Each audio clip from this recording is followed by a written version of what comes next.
Welcome to Malaise Episode 7. Our first match is going to be Palutena against Dark Pit. And it looks like we're going to be on Yoshi's story, not Yoshi's Island, even though I believe they both take place on an island, if the water wasn't a giveaway. Now we've got a matchup here that canonically would go directly in Palutena's favor because she's sort of a goddess, and depending on at what point you're at in Kid Icarus Uprising, she is like directly ranking over Dark Pit. In fact, some of the lore of what happens after the game is only established in Smash Brothers, but I guess that's what happens when you have the guy who made pretty much all of the story for the game makes another game that has those characters in it. He gets to do what he wants. Palutena catches the tech roll, and Dark Pit went for an arrow really high up.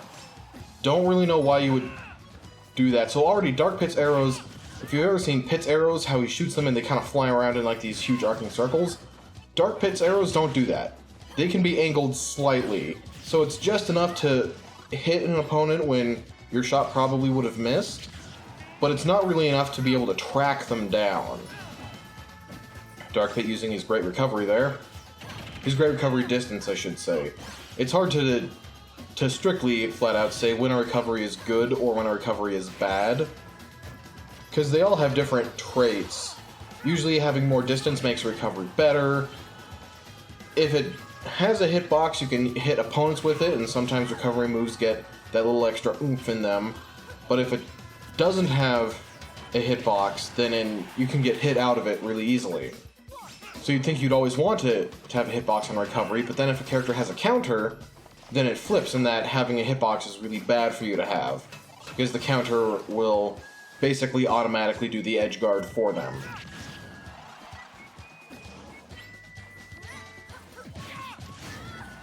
Dark Pit catches Palutena with the up smash for the first kill. Dark Pit gets put off stage. He has enough jumps to be able to make it back. Non-incidental confrontation right there.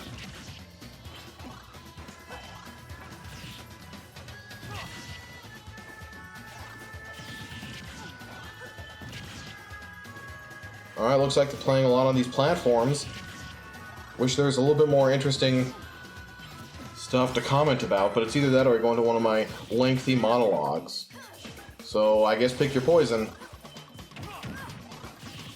Dark Pit with the up tilt. It's not a move you see that much, even though it surprisingly does a lot of work. I think one of the reasons you don't see it is that it's a multi-hit up tilt, and if you struggle to get the first hit to land, you're usually not going to get the second. Palutena hitting Dark Pit with an up smash from the bottom of the stage up to the top platform. And Dark Pit retaliates with his own up smash. Things are now looking pretty bad for Palutena, being an entire stock behind. And not showing any traits throughout the course of this battle that would make me think that she's going to be able to pull this back.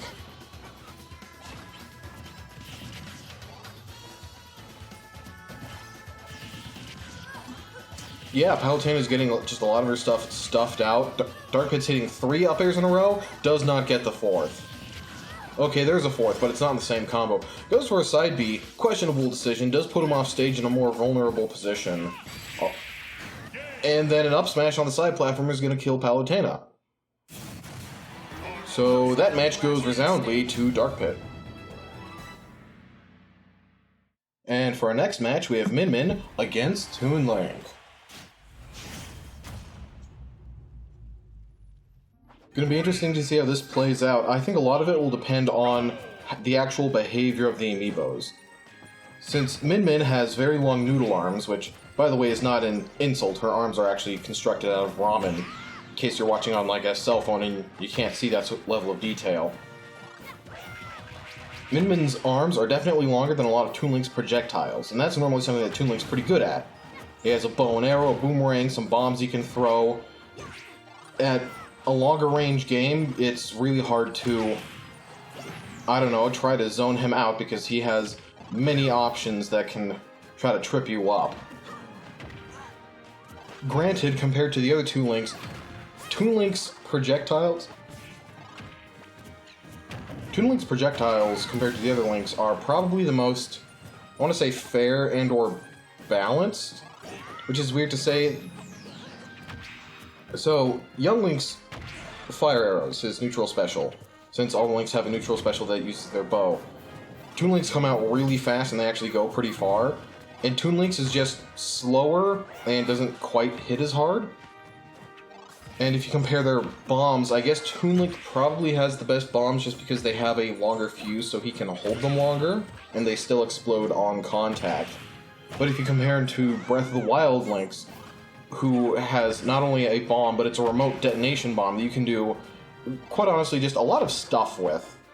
It's really hard to put them as a direct comparison. Which one would you rather have, remote detonation bombs or, like, throwy explode-in-your-face bombs? Oh, Min actually caught that bomb. I don't know if you noticed, but in the last round, when Toon Link was going up against Corrin caught, like, 3 of Toon Link's bombs, and Toon Link just caught his own. The amiibo seem to really like recatching bombs. And then when you compare their boomerangs, Toon Link's is fine. None of the Links have a particularly amazing boomerang, but I guess I'd say Young Link's is probably used the most. But that's just talking about the range game. Already Toon Link's gotten 2 stocks ahead of Min, who maybe she can pull something out of nowhere, but it's not something we see too often. I guess that's why comebacks are difficult. And Min just seems to keep coming in very up close to do her fighting, and she really doesn't have to. Like, already there, Min could actually hit Toon Link from the opposite side platform. Toon Link maybe getting saved by the bomb. Min did not time the forward smash right. Min does get her first kill, but she's got quite a hill to climb. Grabbing the ledge. Something you always worry about with the amiibo. Sometimes they just don't. Up close forward smashes. They did get pulled to the top of the screen in basically all the newer stages, and I think they retroactively apply to 10 older stages as well. Any platform that goes up off the top of the screen will despawn before you get knocked out from the blast zone. And Toon Link really flubbed that recovery.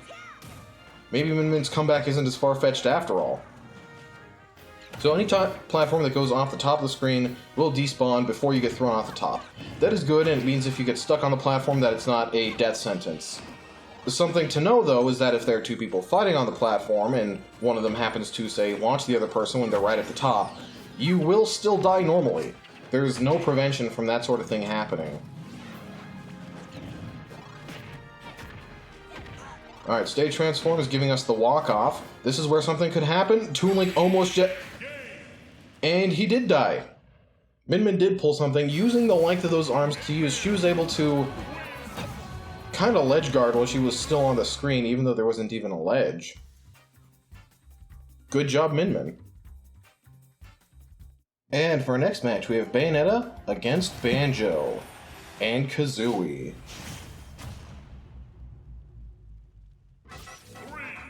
Wow, that was a throwback. I had to check my stuff really quick. Banjo most recently went against Bayonetta, the second Bayonetta. I had a dire flashback when we were like, wait, did I just mess up this whole thing? No, I didn't. It does actually mean, though, that Banjo not winning that one match did prevent the mirror match from eventually happening, which I talked about in, I feel like, 3 or 4 episodes now. It keeps coming up, but I don't feel like it's 3 or 4 episodes of mentions interesting. Oh, Bayonetta not able to get the 3rd hit of the forward air. A little strange. Normally it automatically combos into itself. Banjo predicting the ledge roll, but not a ledge roll, tech roll. Not able to get the grab afterwards, though. Back throw, not hitting the bottom of the diagonal platform. That actually significantly changes Bayonetta's ability to survive the attack. With the amiibo, they actually have a pretty good tendency of actually teching things, I will say. However, if you miss that tech, it puts you diagonally downwards, and that's very difficult for most characters. Banjo gets not quite killed off the top, Bayonetta did pull out the old Bayonetta combo from Smash 4. A couple of witch twists and jet boosts, I think it's called, her side special. Critical difference there is that hitting them with an up air afterwards no longer guarantees their death, it merely adds extra damage onto the combo. It went a long way in making Bayonetta not an obscenely overpowered character anymore. The days in Smash 4 were rough. Now, Bayonetta actually recovered first with her jump and then her up special. So the amiibo can do it correctly, mind you. Oh, yep, Bayonetta proving that she can tech right there. And there. Surprising she actually wasn't at the range where her percentage was too high to tech that. So if you jump after you use a witch twist, you get to use a second one. And that's pretty valuable. It allows you to shake up your recovery. And more importantly, by using up special and then jump, you get another up special, and that gives you more distance you can actually recover. Pretty important on Bayonetta because her up special doesn't cover that much ground. It's more of an attacking... Oh, Bayonetta bouncing off of the diagonal corner there, messing up her combo. Banjo finally pulled out a Wonder Wing, but he ran into a wall. Something which, now that I think about it, I don't think I've ever done. It makes sense that it would stop. It would be either that or it just keeps running into the wall.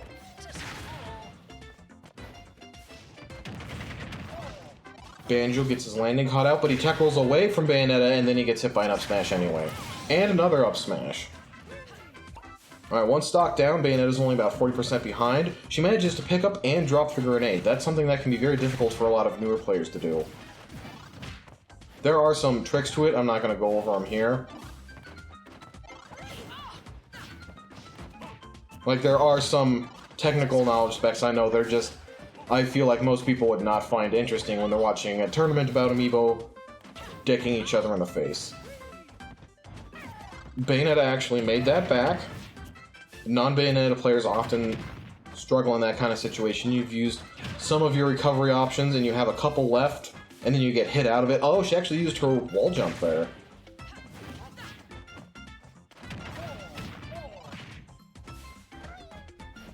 Banjo recovering with an air dodge. I expected a Wonder Wing, to be honest.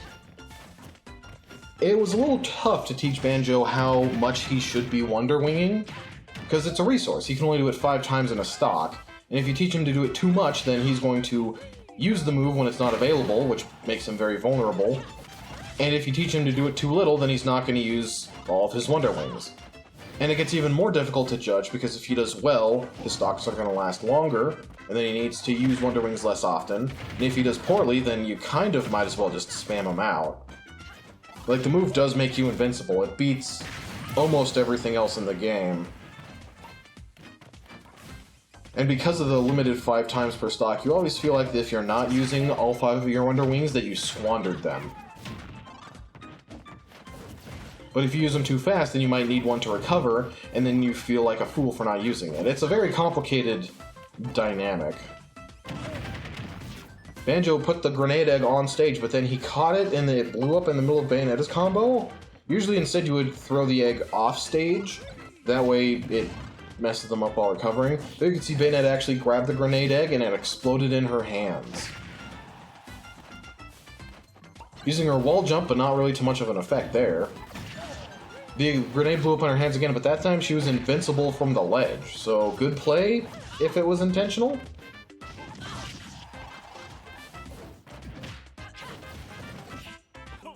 Down throw to a forward air. You don't usually see that, I think because it doesn't normally work, and an up smash usually kills. Bayonetta gets thrown off stage again. She still had her double jump though. Able to get back. That's one thing that doesn't restore back after you've been hit by your opponent. Up smash, not quite ending the game. Again, Bayonetta's hugging the blast zone. Bayonetta should be able to recover from that. Even though she double jumped into the ceiling, she did still in fact recover. Goes a little bit off stage. Usually don't see Bayonettas go too far off stage, just because of how interesting and or difficult it can be to recover, and if your opponent hits it out of it, that definitely limits your options. Already you can see right there, Bayonetta kind of had to pull out everything to make it back from that length.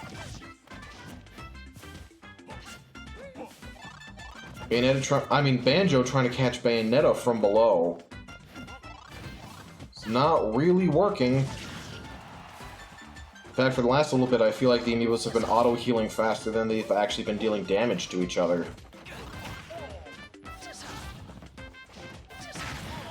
Up smash, not enough to kill Banjo from the bottom of the stage. Back throw into the ceiling. Bayonetta either couldn't or didn't tech it. Well, she didn't tech it for sure. She might not have been able to.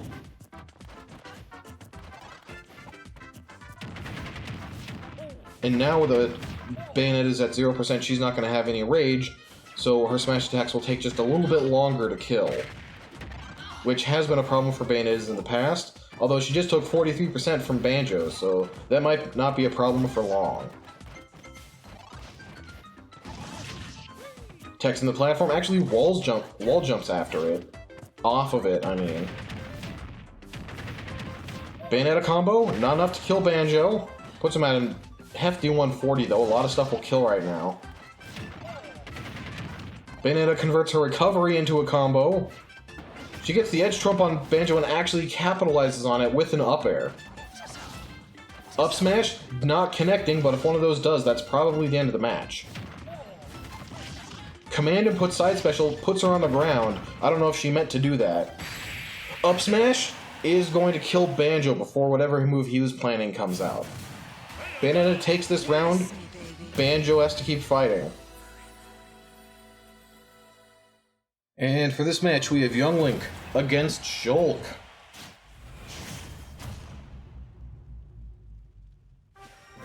So we've got probably one of the largest sword length disparities in the game.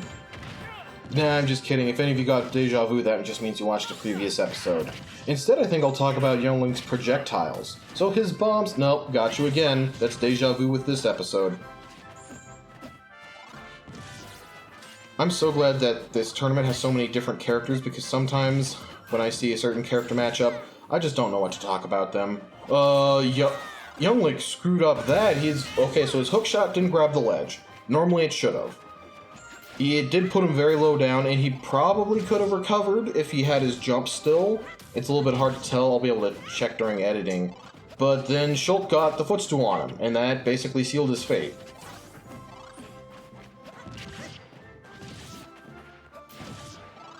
Shulk with a very slow pressure on that platform. His up tilt is long enough that he can easily hit it from the floor of the stage, but instead he went behind Young Link, did a turnaround jump, which is another tech I'm not going to go over at the moment. There's already technical videos that exist for that sort of thing.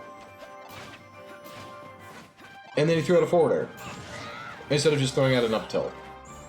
I'm sure there's different merits to... And he went into Buster to throw out a smash attack at Young Link. It certainly did extra damage, but if he'd went into Smash Monado, it instead would have killed. In fact, if he wasn't in Buster Monado, it probably still would have killed. I feel like every time Shulk comes up, I have to talk about his Monado wheel, so I'm not going to this time, because you've probably heard it plenty. The summary is that every Monado gives him a boost in some aspect, and it has a drawback, so that it can't just be free, which is a shame. Eventually, when you play enough games, you get tired of everything being perfectly balanced so that your choices don't matter. It's a weird thing to say, but when all of your Monado are perfectly balanced so that if you were to, say, somehow pick one of them permanently to have forever on the character, you would still be a perfectly balanced character.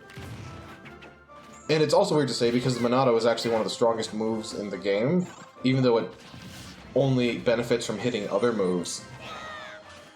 And Young Link messes up that recovery again.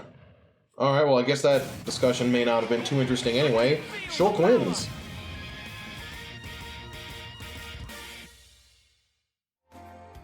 And for this match, we have Bowser Jr. against Terry.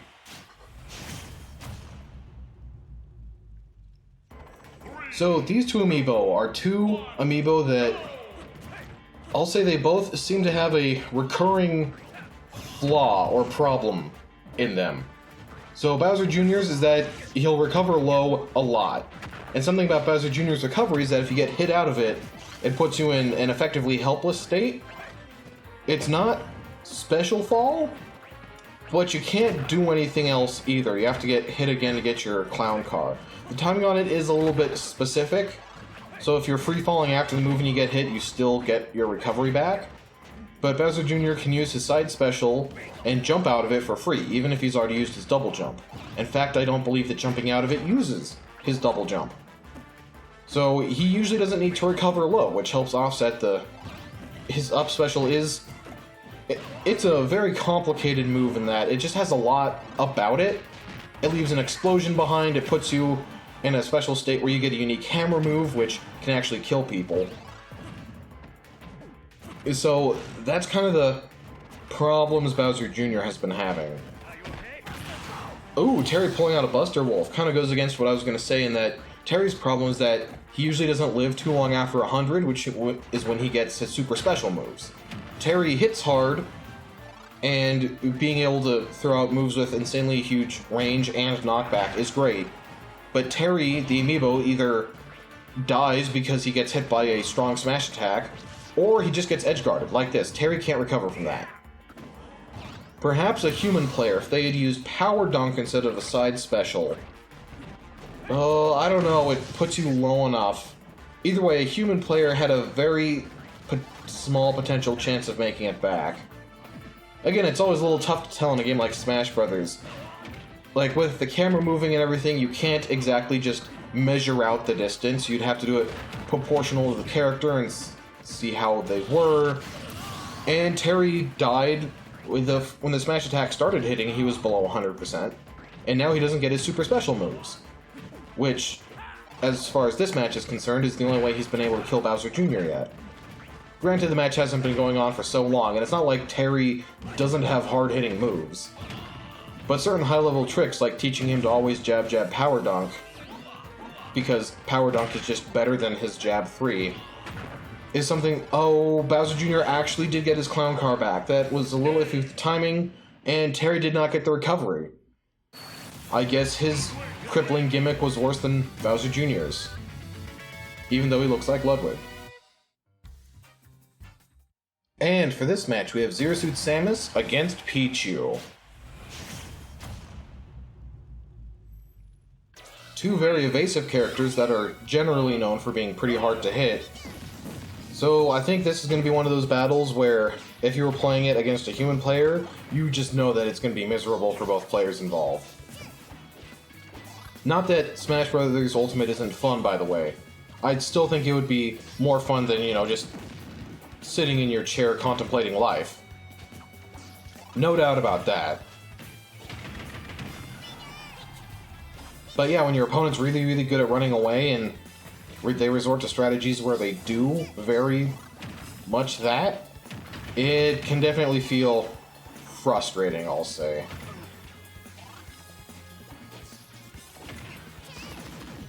Another thought occurs to me. A lot of Zero Suit Samus's kills come from recovering backwards at the ledge, which is going to be a problem for killing Pichu, because Pichu can easily recover over the ledge. In fact, I think the Pichu amiibo normally does that. I can't tell you why, but it does mean that Pichu's weird recovery habit is probably going to counter one of Zero Suit Samus's most reliable kill options. And by Zero Suit Samus, I mean the amiibo, not the character.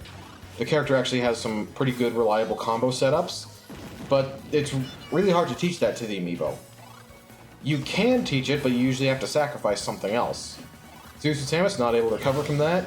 Probably if she had used Flip Kick, but the amiibo didn't seem to think of that. Or possibly like her side special. It's a little rough knowing the range because it's not exactly telegraphed. Wow, Zero Suit Samus is getting her teeth knocked in by Pichu all of a sudden. She just lost a stock and she's basically tied in percent. This is kind of how the Pichu character works.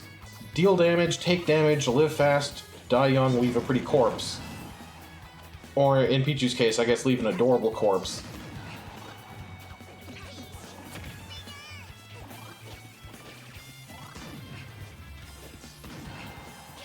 Zero Suit Samus already off the ledge again, getting sent high up. Pichu did not go for a down special there. It actually would have... The delay from clashing with the Thunder Jolt actually resulted in Zero Suit Samus getting hit by that side special there.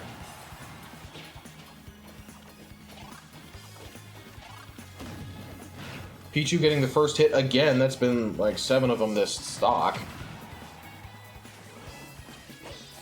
The interesting thing about the auto heal on the Pichu amiibo is that Pichu normally deals self-damage, so the auto heal is mostly negated.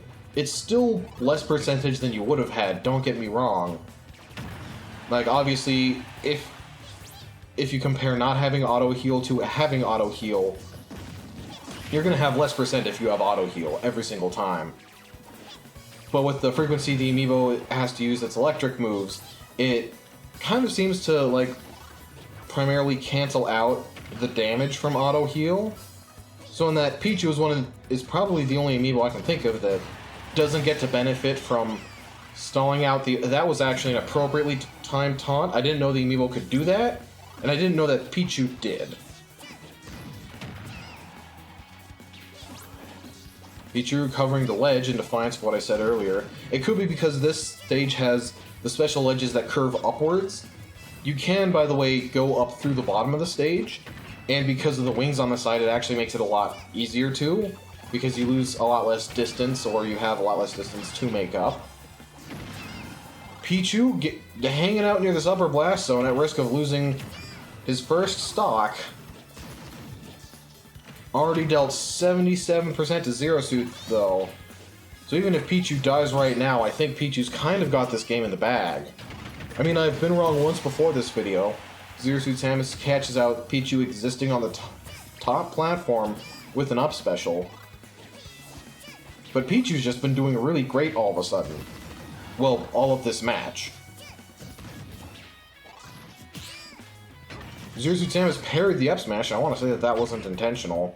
You'll never know with the AI, and I mean AI in the old sense, where it's the game developers tried to make functioning CPU behavior, not any of the new sense where it gathers and scrapes a whole bunch of data from the internet to approximate human language patterns. It's weird because the definition actually hasn't changed, and that artificial intelligence is still anything that we've made with the intention of it seeming intelligent. Whether that's mimicking human behavior or mimicking a specific behavior or introducing new behaviors. But with all the controversy around it lately, which is not really what we're going to be going into, it's just weird to see words change over time because of something that happened. Must be why historians have such a hard time doing stuff.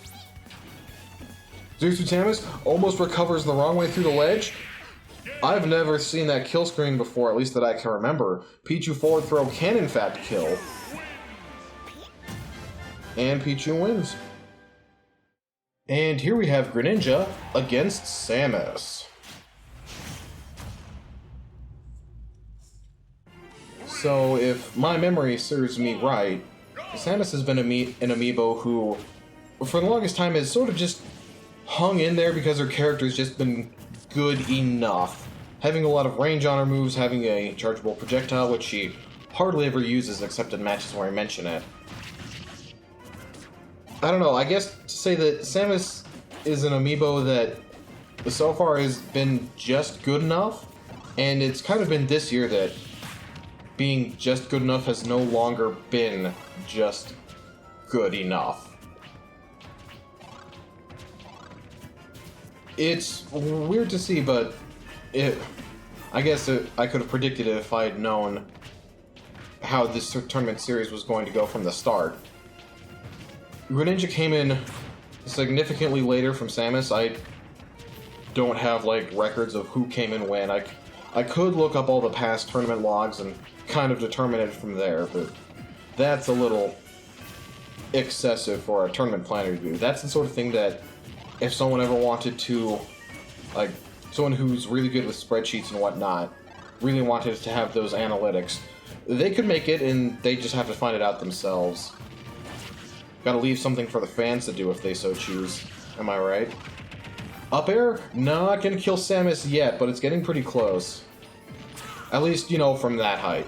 Greninja has a pretty high jump height, and when you're on the top floor of the mansion, that puts you already pretty close to the blast zone. Also, Greninja has barely gotten hit. I haven't been keeping track. I didn't think to. I was monologuing about Samus.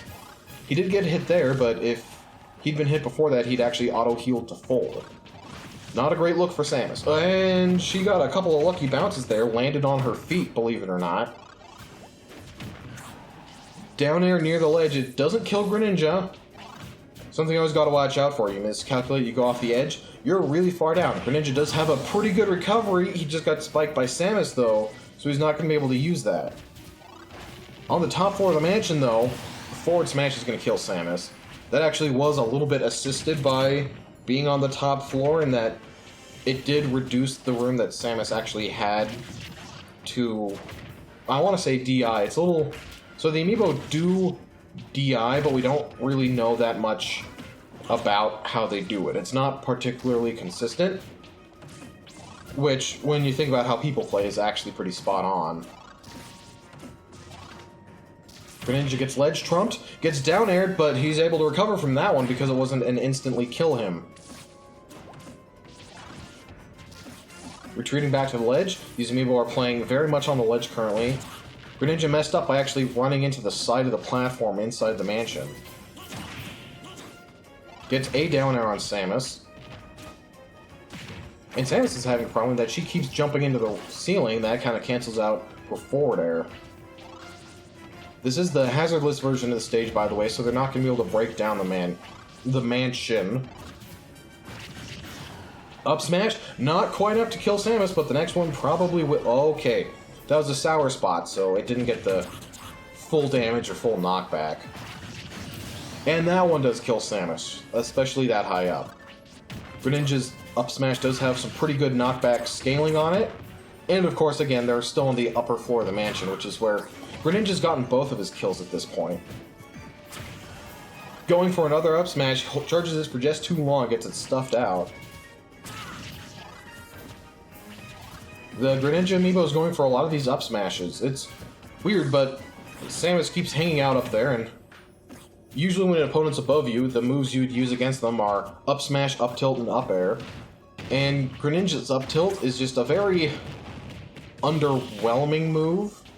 Like, it works and you can actually combo out of it at like certain percentages, but Greninja's already a very combo-y character, and with how slow the move is, you'd normally prefer to use something else. So if your opponent's above you, instead of up tilt, you're usually going to be using up smash. And with how high Greninja's jump is, if someone is like directly above you, as in like, if someone is above you to the level where their feet are at approximately the level of your head, if you jump to use an up air, you're going to jump past them and miss them. So you have to use up smash in that situation too.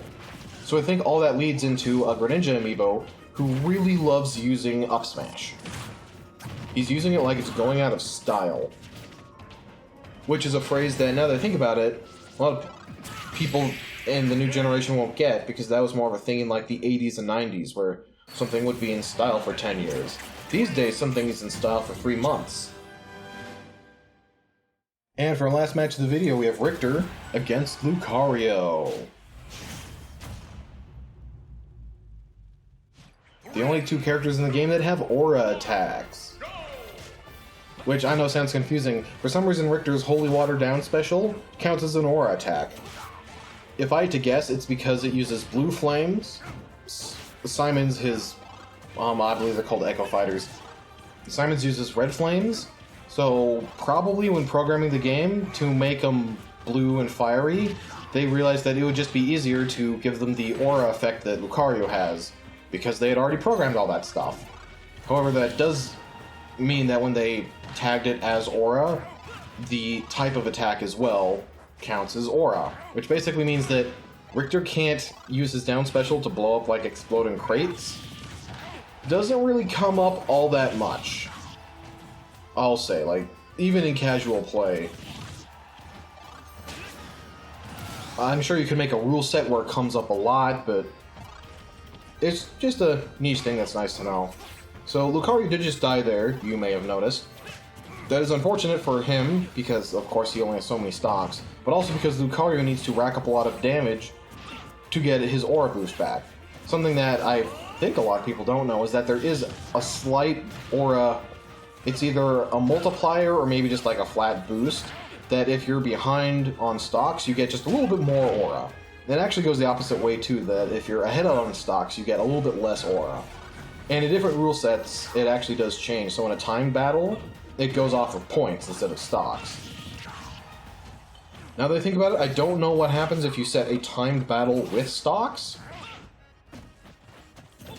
It probably picks timed battle because that's what dictates the actual winning, but maybe it just has both. It's something nice to know, but it normally won't mess over Lucario. Like, if you're very much winning over the opponent, you just have slightly less aura. You're never in a situation where you can see that, oh man, if only I was losing harder, I could have killed him better with that back air or something. Now, after all that said, Lucario's taken quite a beating and still hasn't killed Richter, which is really not good for Lucario. You could actually see there, that was a back air. Oh, Richter barely makes it back. So that was a back air at high aura, so it almost killed Richter. Now Lucario is at 0 stocks. You can actually see the aura boost a little bit better if you know what to look for, since Lucario actually has his visuals affected. Like this, for example, you can see the fire aura effect on his palms. It actually does grow in size and intensity with the aura he has. And Richter's not able to make that one back. Recovers with a special, just landing on the stage, and I guess that Lucario is just going to let that slide. Air dodges the ledge, makes it back on stage, he's going to get hit by that boomerang. He did, but Richter was unable to punish him for it. Lucario can easily make that back, somehow not hitting Richter. So part of Lucario's extreme speed does have a hitbox. It's a little bit weird, and I'd swear half the time it doesn't exist. But he can actually hit people with it.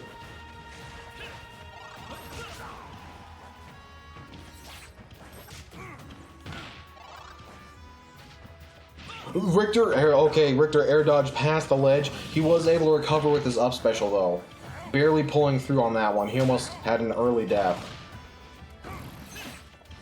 Avoiding the aura sphere. Back to the ledge though, forward smash, not gonna kill him, but he was only at 40. Now he's at 70 and he got hit twice. That's kind of the power of aura. Up smash, not gonna kill Richter, but now he's at a high percent. And with Lucario at aura kill percent, he really needs to watch out. He does have a stock to spare, but Lucario is the comeback at forward smash at the ledge. At those percentages, you have no chance. Side special with enough aura, it is actually a grab projectile attack, which I don't think there are many other, if any, in this game. But the range and strength of the projectile are increased by the aura. And Richter just died! Lucario pulled back the comeback. As it was prophesied, Lucario wins.